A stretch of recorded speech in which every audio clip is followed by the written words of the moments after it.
আগামী জাতীয় সংসদ নির্বাচনে বিএনপি থেকে প্রাথমিকভাবে মনোনীতদের নাম ঘোষণার মধ্য দিয়ে উত্তরে জেলা বগুড়ার রাজনৈতিক অঙ্গনে দেখা মিলছে নতুন প্রাণচাঞ্চল্য। 2008 সালে নির্বাচনের পর আবারও বগুড়া 7 আসন থেকে প্রার্থী হচ্ছেন দলের চেয়ারপারসন বেগম খালেদা জিয়া। অন্যদিকে প্রথমবারের মতো বগুড়া 6 আসনে লড়তে যাচ্ছেন বিএনপির ভারপ্রাপ্ত চেয়ারম্যান তারেক রহমান।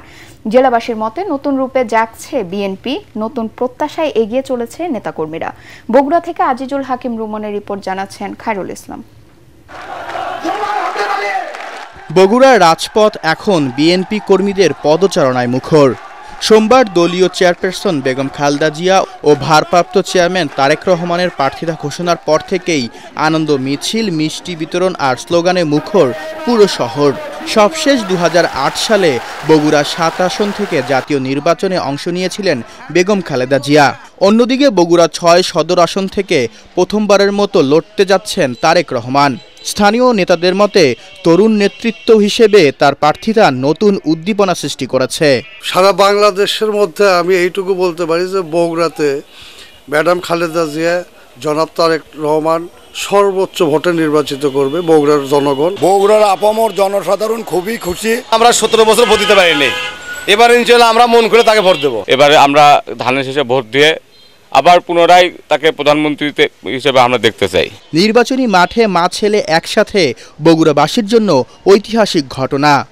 ভোটাররা আগের চেয়ে বেশি একতাবদ্ধ থাকবে এমনটাই প্রত্যাশা তাদের। গাবতলীর সাথে নির্বাচন করবে আমাদের মা বেগম খালেদা জিয়া। বিগত দিনে যে নির্বাচন হয়েছে তার চাইতেও আগামী নির্বাচনে তাকে বিপুল ভোটে আমরা জয়যুক্ত করবো ইনশাআল্লাহ। সারা বাংলাদেশের মানুষ তার দিকে তাকিয়ে রয়েছেন, এটা আমরা তার সঙ্গে আমরা বগুড়াবাসীও আমরা তার অপেক্ষায় রয়েছি, তাকে দেখার জন্য, তার কাছে যাওয়ার জন্য। দুই প্রজন্মের নেতৃত্বে জেলার রাজনীতি এখন সরগরম।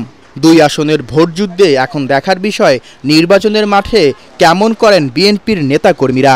এবারে আমরা আমাদের বিএনপি ভারপ্রাপ্ত চেয়ারম্যান এবং বিএনপি চেয়ারপারসন বেগম খালেদা জিয়া দুজনকে আমরা পেয়েছি, মা এবং ছেলে।